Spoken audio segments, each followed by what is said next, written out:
Delta Force, the game that made you a one-man army. Remember the late 90s? When your monitor weighed more than your computer. When game boxes came with thick manuals and you read them cover to cover. And then, out of nowhere, Delta Force dropped in 1998. Before Call of Duty, before Battlefield, there was you, crouched in tall voxel grass, holding your breath. No shiny graphics, no regenerating health, no aim assist. Just a pixel sky, a heartbeat, and that long, echoing shot from your M82 Barrett. You didn't sprint into combat. You scouted, marked, and executed. Every hill hit a sniper. Every radio crackle meant trouble.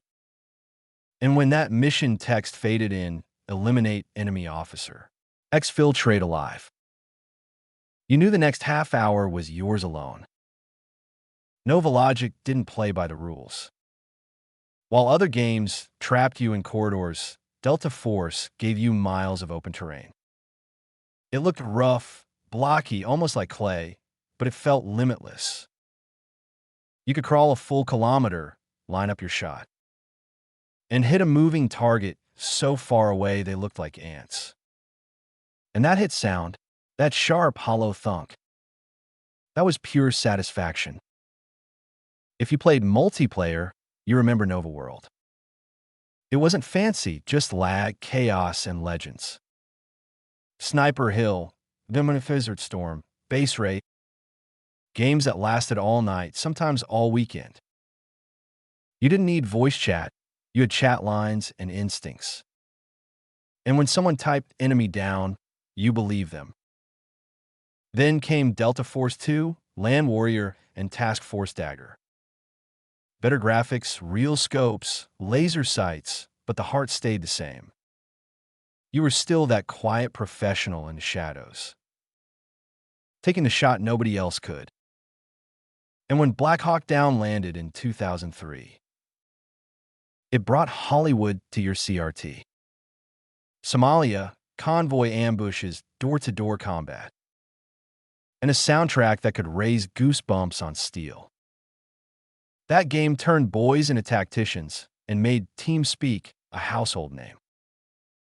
As the years rolled on, Delta Force faded into memory. NovaLogic went silent.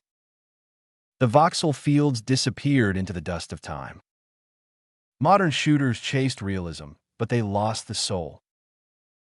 And yet, every time someone boots up a sniper mission, somewhere in that code is a little piece of Delta Force.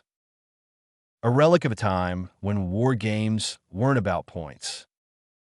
They were about patience, precision, and purpose. Now, decades later, fans still host servers. Old rigs still boot those missions. You can even find Delta Force Extreme and Black Hawk Down on Steam, ready to run on hardware 1,000 times faster than NovaLogic ever dreamed of. But when you play it, something magical happens. You remember the weight of the mouse, the smell of dust in the computer fan, and that feeling of being part of something bigger. Because Delta Force wasn't just a game. It was a generation learning discipline through pixels. A brotherhood formed in low-res terrain. And a quiet reminder that patience always beats panic. You can almost hear it, can't you? That slow heartbeat before the mission starts. The whisper of your spotter. Engage at will.